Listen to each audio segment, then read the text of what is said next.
Hola, ¿cómo están? Bienvenidos a la clase 3 del curso Ingeniería Vial.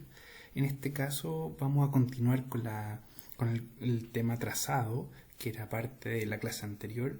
En esta oportunidad vamos a seguir con una segunda parte y esta clase va a consistir en lo siguiente. Vamos a continuar un poco con esto de la tendencia del diseño y vamos a hablar de cómo se presenta hoy día la oportunidad de tener mejores diseños de diferentes tipos de ruta. Vamos también a incluir el tema de la visibilidad, pero no solamente como en la clase anterior de la distancia, ¿cierto?, de parada, por ejemplo, o la distancia de adelantamiento. En este caso vamos a incluir qué pasa en las curvas horizontales. Y finalmente vamos a hablar del radio de curvatura, ¿cierto? Este radio de curvatura que de alguna manera nos permite ver los radios de giro y otros temas de diseño. Bueno, recordando algunas cosas que hemos ya comentado en las clases anteriores. Primero, ¿qué pasa con el diseño a nivel de trazado? Bueno, ¿en qué tenemos que fijarnos? Es súper importante, como lo hemos dicho, el tema de la categoría de la ruta. ¿Qué tipo de categoría tiene? Si es una carretera, si es un camino, ¿cierto? Si es vialidad urbana a nivel de una calle o una avenida. Eso va a determinar un poco la velocidad, ¿cierto? Y va a estar dado por el terreno, ¿cierto? La topografía. Entonces la topografía va a ir adecuando un poco las condiciones, ¿cierto?, del diseño. Y por lo tanto las curvas se van a ir adecuando un poco a esa topografía. Y vamos a definir una velocidad de proyecto, que ya hemos hablado, ¿cierto?, de qué se trata esa velocidad de proyecto. Y es como la velocidad que nosotros vamos a diseñar, ¿cierto? Entendiéndola como la que nosotros apostamos, ¿cierto?, desde el punto de vista del diseño. Ya hemos dicho algunas cosas de la velocidad del 85%, ¿cierto?, de ese percentil, ¿cierto?, del 85% de los usuarios, y que se usa principalmente para diseñar las curvas horizontales. Vamos a incluir también, vamos a continuar un poco con esta idea de la velocidad, ¿cierto?, para curvas horizontales. Hay una velocidad asterisco que de alguna manera se busca verificar. Y también es importante también recordar algunas cosas. Cómo nos coordinamos también con el alzado. El alzado tiene que ver con estas curvas verticales, que vamos a explicarlo en una siguiente clase, ¿cierto? Este tema de trazado es bien denso, hay harta materia acá, entonces lo vamos a incluir también en una siguiente clase, va a haber una tercera parte del tema trazado. Y vamos a hablar justamente del alzado, o sea, de estas curvas verticales. Y finalmente, importante y no menor, el tema de los costos de construcción, ¿cierto?, operación y conservación, ¿cierto? Entonces todo lo que definamos anteriormente va a repercutir en eso, ¿cierto? Es algo que ya hemos venido hablando. Entonces, ¿cuál es la tendencia actual? Quiero motivarlo a ustedes con esta autopista en Alemania y quiero comentarles un poco qué es lo que pasa, ¿cierto?, hoy en día en el diseño. Uno ve, por ejemplo, autopistas como estas, donde no hay límite de velocidad, ¿cierto? Y uno diría, bueno, ¿por qué no podemos aplicar algo así acá en nuestro país? Y principalmente se da por un tema de diseño. En países como Alemania, las curvas, ¿cierto?, de alguna manera se hacen con radios de giro bastante amplios, ¿cierto? Entonces permite que el auto, ¿cierto?, se mantenga en la ruta, ¿cierto? Y obviamente eso habla de la seguridad y la comodidad, ¿cierto?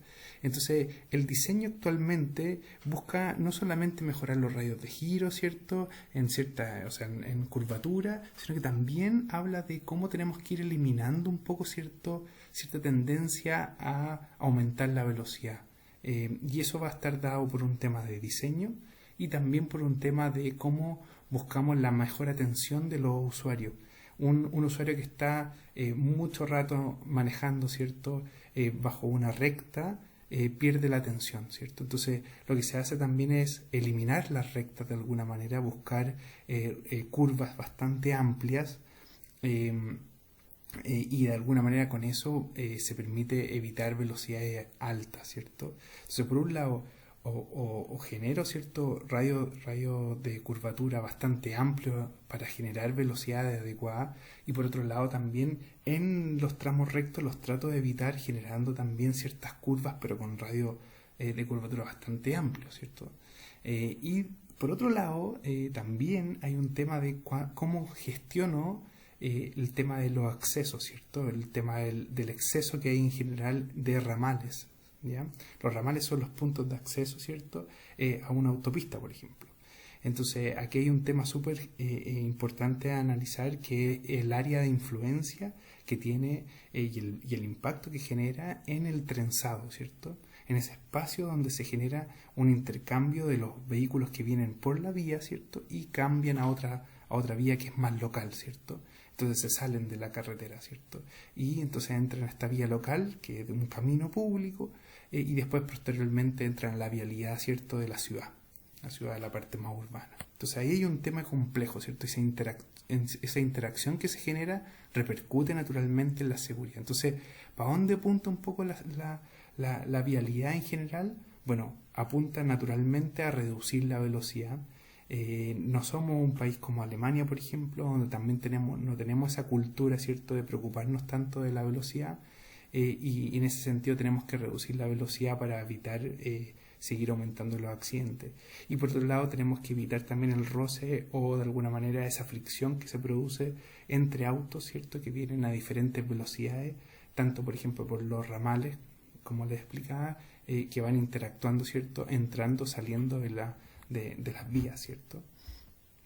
Entonces, y en ese sentido, el impacto puntualmente que se genera en el área de trenzado es bien complejo. Y uno puede ir entendiendo esto de diferentes maneras. En una zona, por ejemplo, de un segmento básico de autopista, por ejemplo, donde de alguna manera se siente el tramo está alejado de la influencia, en ese sector no habría problema, ¿cierto? Los ramales, el efecto del ramal no se ve, no se siente. Pero cuando nos vamos acercando más a la zona puntual del trenzado, uno puede ver diferentes conflictos que se producen. Un primer conflicto está dado, por ejemplo, en un área de confluencia, ¿cierto?, seguida por una bifurcación, ¿cierto?, o sea, una división. Entonces hay autos que están cruzándose ahí. Eso es bastante complejo y se da mucho en ciertas autopistas. Y algo similar pasa cuando se tiene un ramal, ¿cierto?, de entrada seguido de otro de salida con carril auxiliar, ¿cierto? O sea, hace un intercambio. Eso es muy típico que pasa en los enlaces, ¿cierto? Entonces, eso es bastante complejo. Y también aparecen otras situaciones donde tenemos ramales de entrada, algunos son aislados, otros son múltiples, ¿cierto?, consecutivos. Entonces, esta cantidad de ramales y esta interacción es bien compleja y hoy día se está tratando de minimizar lo más posible. Entonces, y eso se ve minimizado ¿de qué manera? Un poco en el diseño, ¿cierto? Y también a nivel de, por ejemplo, esta longitud del entrecruzamiento, ¿cierto? Esta longitud, ¿cierto?, se puede ir diseñando de alguna manera para no afectar la capacidad, ¿cierto?, de este ramal, ¿cierto?, de esta zona, ¿cierto?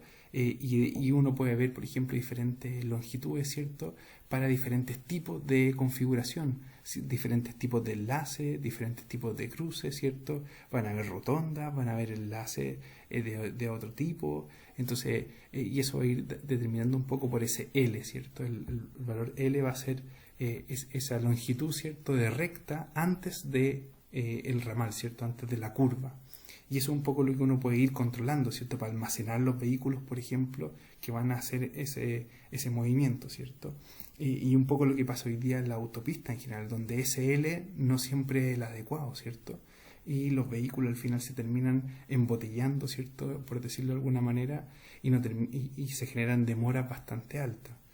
Entonces, ¿cómo diseñamos un poco ese L, ¿cierto? Y acá está un poco lo que aparece a nivel urbano, o sea, dentro de las ciudades, y donde se da, por ejemplo, esta longitud L, ¿cierto?, en esta tabla, para diferentes velocidades, ¿cierto? Hay diferentes velocidades y en este sentido es el tráfico, ¿cierto?, que se entrecruza. O sea, uno va a ver, por ejemplo, que a mayor longitud, ¿cierto?, yo voy a permitir, ¿cierto?, un mayor tráfico, ¿cierto?, de entrecruzamiento, ¿cierto? O sea, a mí me conviene que ese valor L sea mayor, ¿cierto?, porque voy a permitir que más vehículos se entrecrucen. Pero por otro lado, si esa velocidad al cual yo diseño ese valor L, lo aumento, va a significar que menos autos van a poder entrecruzarse, porque a mayor velocidad, ¿cierto?, no se puede producir el movimiento, ¿cierto?, de entrecruce, ¿cierto? Entonces también hay un tema de la velocidad. Y eso va a repercutir naturalmente en la capacidad, ¿cierto? Y la capacidad va a estar dada de este trenzado, ¿cierto? Va a estar dada por esta fórmula que aparece ahí. ¿Se fijan? Donde hay un factor súper importante que es el ancho, ¿cierto?, de los accesos al tramo, tanto también del trenzado mismo, ¿cierto? La longitud está incorporada en esa capacidad, como les decía, y también hay que considerar, a partir un poco de estas tablas, ¿cierto?, la proporción de tráfico que se entrecruza, ¿cierto? Entonces uno puede ir viendo ahí cómo se juega un poco con la velocidad, ¿ya? Esta es un poco también la esquema, ¿cierto?, de lo que estamos hablando, ¿cierto? Este es el valor L, la longitud del tramo, ¿cierto? Y uno va calculando, ¿cierto?, la capacidad, ¿se fijan? Y va diseñando, ¿cierto?, para diferentes configuraciones de ramales, ¿cierto?, de enlaces. Entonces también eso hay hoy día que analizar, ¿cierto? Y hay que dimensionar. Entonces hay fórmulas que ustedes lo pueden buscar, ¿cierto?, a través de, por ejemplo, el manual Redebu del Ministerio de Vivienda. Ahora veamos un poco lo que es la visibilidad en curvas horizontales. ¿Qué es lo que está detrás de esto? Entonces, primero entender un poco algunas características de los vehículos. Todo lo que tenga que ver con, por ejemplo, el foco delantero, las luces traseras, están determinadas a cierta altura. Todo lo que son los cálculos de visibilidad están determinadas para ciertas alturas que aparecen ahí, ¿cierto? O sea, la altura de un foco delantero va a estar a 0,6. La altura de una luz trasera a 0,45. Y también los ojos del conductor, ¿cierto? O sea, el conductor va a estar a 1,10 m, ¿cierto? Y con eso se calcula las velocidades. Lo mismo en el caso cuando tenemos un conductor en un bus o camión, esa altura es un poco más, ¿cierto? 2,5. Y en fin, hay varias condiciones que se hablan de los vehículos. El largo de los vehículos, el ancho, ¿cierto?, de un vehículo, ¿cierto? El alto, ¿se fijan? Y obviamente si tiene remolque o no, en el caso de los camiones es distinto al largo, ¿se fijan? Esas son algunas condiciones de vehículo. ¿Y qué es lo que trae un poco esa condición? Bueno, detrás va a venir el concepto de radios de giro. Y los radios de giro tienen que ver con la posibilidad de hacer un viraje en U, por ejemplo, en este caso. Un vehículo liviano, ¿cierto?, va a poder tener un radio de giro, ¿cierto?, mínimo de 4,3 metros. En cambio, un camión, por ejemplo, de mudanza, va a necesitar un radio de giro mínimo de 8,6. ¿Se fijan? Entonces así yo voy un poco dimensionando esto. Los otros casos, por ejemplo, un bus va a necesitar un radio mínimo de 8,4, y en el caso de un camión, ¿cierto?, de este tipo, va a tener esta forma, ¿cierto?, con semi-remolque, va a tener que tener un radio mínimo, ¿cierto?, como aparece ahí, de 5,8. ¿Fijan? Pero ese a nivel, ¿cierto?, el más como trayectoria de parachoque delantero, y así ustedes van calculando, ¿cierto?, dependiendo de dónde están midiendo. Puede llegar a 13,62, ¿cierto?, que es el mínimo, ¿cierto?, al otro lado de la rueda, ¿cierto? Entonces este radio de giro ustedes lo pueden utilizar. ¿Y cómo? Bueno, hay una aplicación, una tecnología que pueden usar que se llama AutoTurn. Y AutoTurn es una herramienta online. Ustedes pueden buscarlo. Invito a participar de este tutorial de YouTube, donde aparece un poco cómo usar esta herramienta. Hay una versión online gratis, y ustedes pueden diseñar un poco cómo es el radio de giro dependiendo del tipo de vehículo, ¿ya? Ahora también, ¿qué pasa con la velocidad en las curvas circulares? Entonces, hay también una restricción de velocidad desde el punto de vista de que en las curvas horizontales siempre pueden haber obstáculos laterales que molesten o impidan la visibilidad completa al conductor.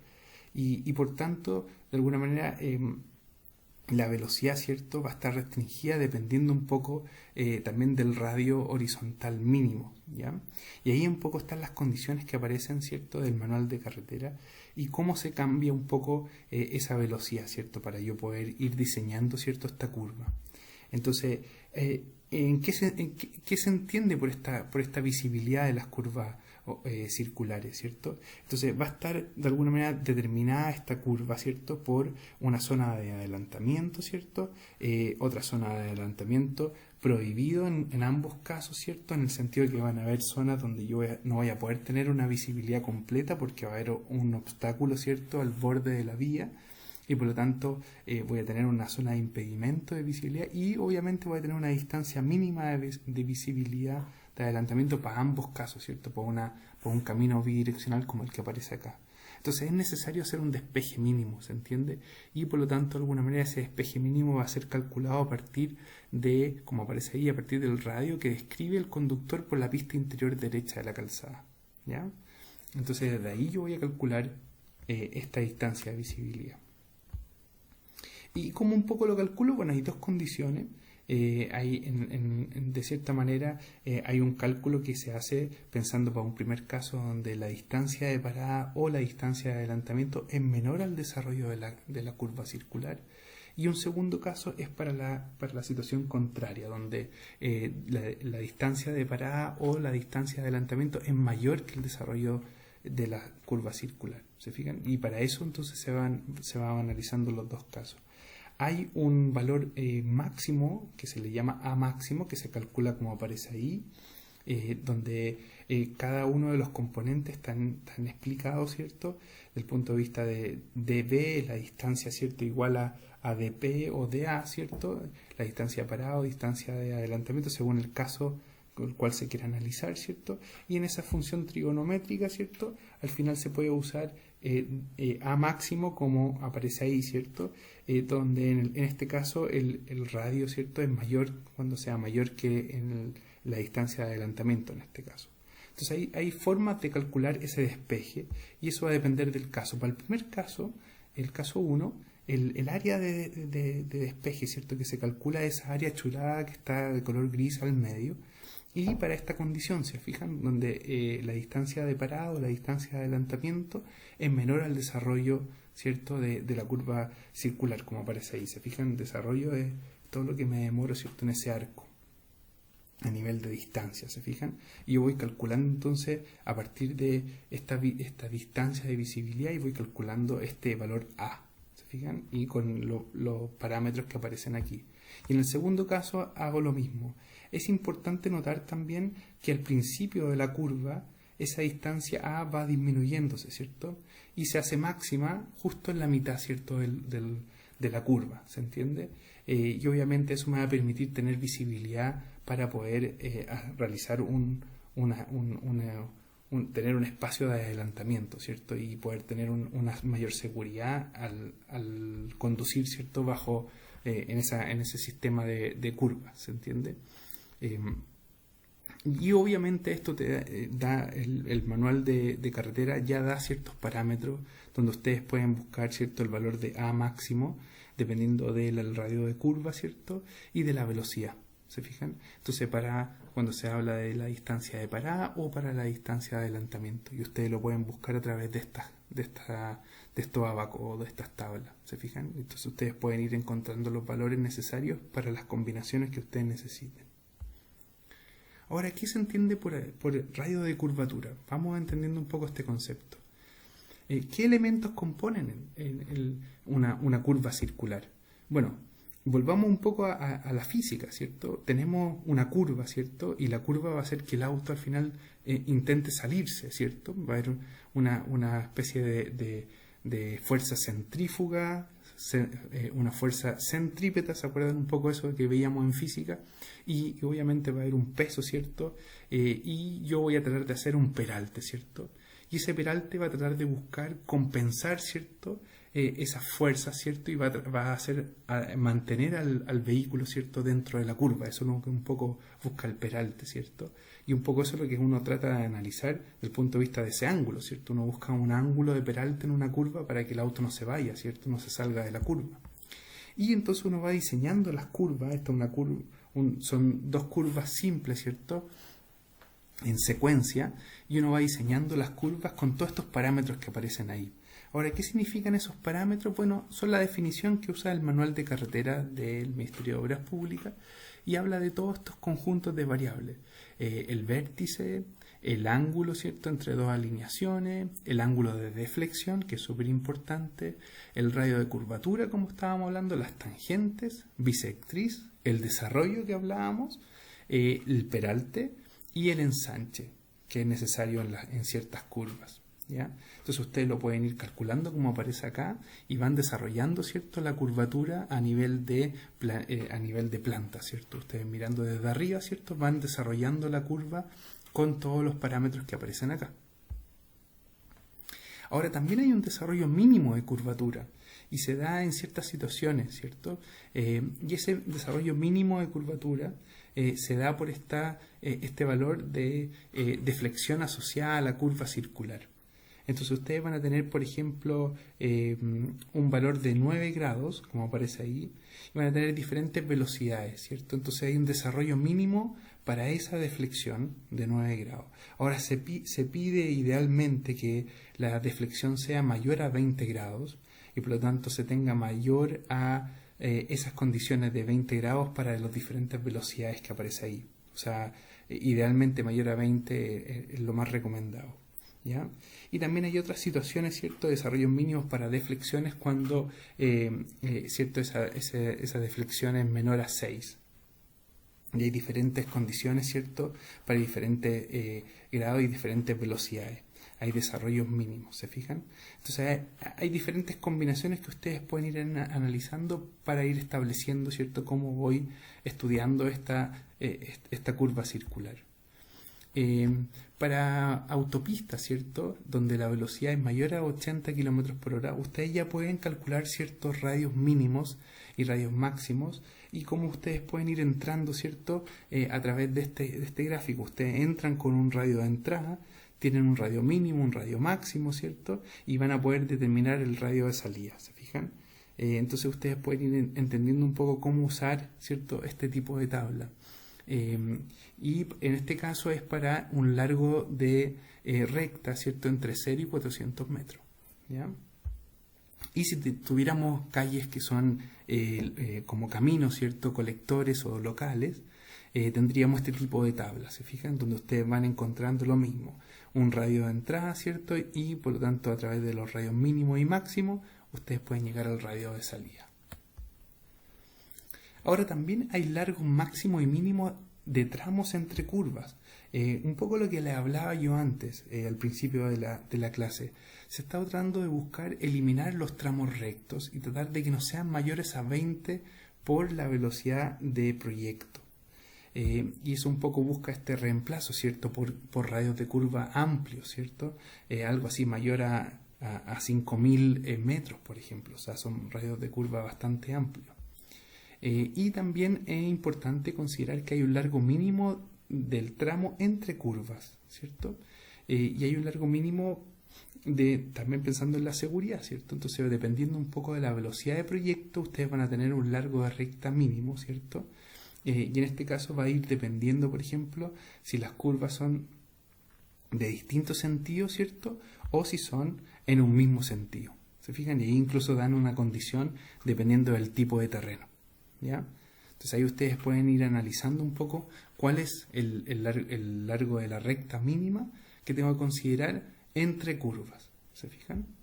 Y también hay el concepto más importante a nivel de una curvatura, es el radio mínimo, ¿cierto? Y el radio mínimo se calcula a través de la velocidad de proyecto, ¿cierto? Y obviamente de otros componentes, como lo que hablábamos antes, el peralte, y algo no menor que tiene que ver con el coeficiente, ¿cierto?, de fricción.